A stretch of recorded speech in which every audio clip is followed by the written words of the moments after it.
बिस्मिल्लाहिर्रहमानिर्रहीम। अस्सलाम वालेकुम स्टूडेंट्स। आज हमारा D3 मैथमेटिक्स का लेक्चर है। इसमें हम एक्सरसाइज 2A को करेंगे और आज का हमारा क्वेश्चन 12 है और पार्ट इसका A है। इसमें हमने कंपाउंड इंटरेस्ट को कैलकुलेट करना है। यहाँ पे ₹450 दिया गया है 2 इयर्स के लिए और 10% पर एनम जो है इसकी जो है रेट ऑफ इंटरेस्ट है और इसको हमने कंपाउंडेड ईयरली जो है वो कैलकुलेट करना है। तो हमारे पास जो फार्मूला है कंपाउंड इंटरेस्ट को कैलकुलेट करने का वो है A is equal to P into 1 + R/100 4 की पावर N। यहाँ पर A जो है amount of money including interest, यानी A जो है वो रकम है जिसमें इंटरेस्ट भी शामिल है और मनी भी, यानी ये बराबर होगी आमतौर पर हमारी जो प्रिंसिपल अमाउंट होती है और प्लस हमारा जो है interest that is equal to A। तो इसके बाद हमारे पास P से मुराद प्रिंसिपल अमाउंट है, R रेट इन परसेंटेज के अंदर है और N जो है ये वाला ये नंबर ऑफ ईयर्स है। और प्रिंसिपल अमाउंट हमारे पास क्या है इस क्वेश्चन के अंदर, वो है 450 रुपये। इसके बाद हमारे पास जो रेट ऑफ इंटरेस्ट है यहाँ पे वो है 10% पर एनम। इसके बाद टाइम जो है हमारे पास 2 इयर्स का है। तो substitute the given values into the formula. तो फार्मूले के अंदर जब हमने इसको इम्प्लीमेंट किया तो P की जगह आ गया 450, R हमारा 10% है और उसको 100 पे हमने डिवाइड किया और सारे की पावर हमने 2 ली क्योंकि जो हमारे पास टाइम है वो 2 साल का है। इसके बाद हमने क्या करना है, इसको सिंप्लीफाई करें तो ये हमारे पास आ जाता है 450 इंटू 1 + 0.10 वो स्केयर। इन दोनों को आप ऐड कर लें तो ये बन जाएगा 1.1 का स्केयर जो कि आ जाएगा 1.21। इसको जब हम 450 से मल्टीप्लाई करेंगे तो 2 साल के बाद जो हमारे पास टोटल अमाउंट अकोमुलेट होगी यानी ए जो होगा वो होगा 544.5 यानी 544.5 रुपीज़ जो है वो इकट्ठे होंगे। अब हमने ये टोटल इंटरेस्ट जो है उसको कैलकुलेट करना है। चूँकि ये वाला जो है ये बराबर होता है P + I के, तो हमने यहाँ से जो इंटरेस्ट को कैलकुलेट करना है तो A में से P की वैल्यू को माइनस करेंगे तो हमारे पास जो टोटल इंटरेस्ट आएगा 2 साल के लिए जो इकट्ठा होगा वो होगा 94.50। तो ये हो गया हमारा क्वेश्चन नंबर 12 का A पार्ट। इसके बाद हम चलते हैं नेक्स्ट स्लाइड के ऊपर। यहाँ पर हमने C पार्ट को दिया हुआ है, इसमें भी वैसे ही है कि यहाँ पे हमारे पास 5000 की जो रुपीज़ है रेट ऑफ 2 साल के लिए और रेट ऑफ इंटरेस्ट जो यानी आज जो है हमारा वो है 11 होल 3 और 4% पर एनम और ये भी कंपाउंडेड एलडी हमने कैलकुलेट करने हैं। तो पिछले सवाल की तरह इसका भी फार्मूला है A = P into 1 + R/100 into 4 की पावर N।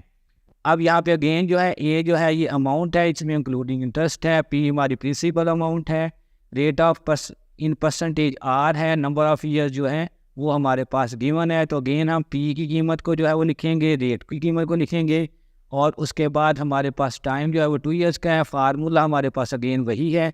इसमें हमने जब वैल्यू को सब्स्टिट्यूट किया तो इस जो ये मिक्स्ड नंबर है इसको हमने करना है 4 को मल्टीप्लाई करना है 11 से और इसमें 3 ऐड कर देना है तो ये बन जाएगा 47.47/4। अब हमने ओवर 100, तो अब आपने क्या करना है कि इस 1 + 47 डिवाइड बाई ये 4 नीचे 100 के साथ मल्टीप्लाई हो जाएगा तो ये बन जाएगा 47/4 मल्टीप्लाई बाई 100। इसको जब हमने सिंप्लीफाई किया तो ये बन गया हमारे पास हमने क्या करना है इस 4 को 400 से जब मल्टीप्लाई किया तो ये आ जाएगा 400। सिंप्लीफाई करने पे आ जाएगा 1 + 0.1175। इन दोनों जो है रकमों को ऐड किया तो ये आ जाएगा 1.1175 का स्केयर। इस सारी रकम को जब हमने मल्टीप्लाई किया यानी इसके आंसर को जब हमने 5000 के साथ मल्टीप्लाई किया तो हमारे पास आ जाएगा ₹6244.3। तो ये है 2 साल के बाद जो अकमुलेट होगी अमाउंट हमारे पास। अब हमने अगेन टोटल इंटरेस्ट को कैलकुलेट करना है तो A में से P को माइनस करेंगे तो हमारे पास टोटल इंटरेस्ट आ जाएगा 6244.03 में से जब हमने 5000 को माइनस किया तो ये आ जाएगा 1244.03। तो ये है हमारा आंसर यहाँ तक। इसके बाद हम क्वेश्चन नंबर जो है 13 उस पर करते हैं। इसमें Raza invest ₹5000 and the rate of 5 whole 1 और 4% पर एनम कंपाउंडेड इंटरेस्ट है ये भी और इसको हमने कंपाउंडेड एनुअली मालूम करना है। और इसमें find the amount at the end of 30, तीसरे साल पर, यानी यहाँ पे टाइम जो है हमारे पास अब 3 इयर्स जो है वो गिवन है। तो वो कहते हैं इसको जो हमने जो है कैलकुलेट करना है अमाउंट को। तो यहाँ पे हमने ए को जो है वो कैलकुलेट करना है। तो हमारे पास अगेन वही फार्मूला है कि A is equal to P into 1 plus R और 100 होल की पावर एन।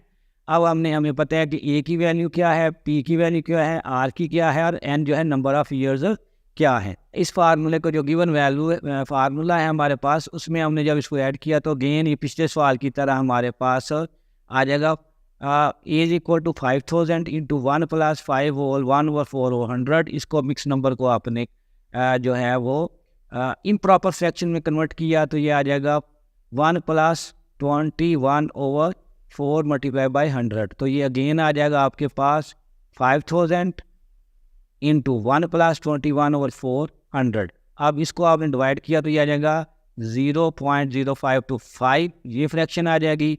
इन दोनों फ्रैक्शन को जब आपने ऐड किया तो ये आ जाएगा 1.0525, इसका आपने क्यूब लिया तो ये आ जाएगा 1.1659।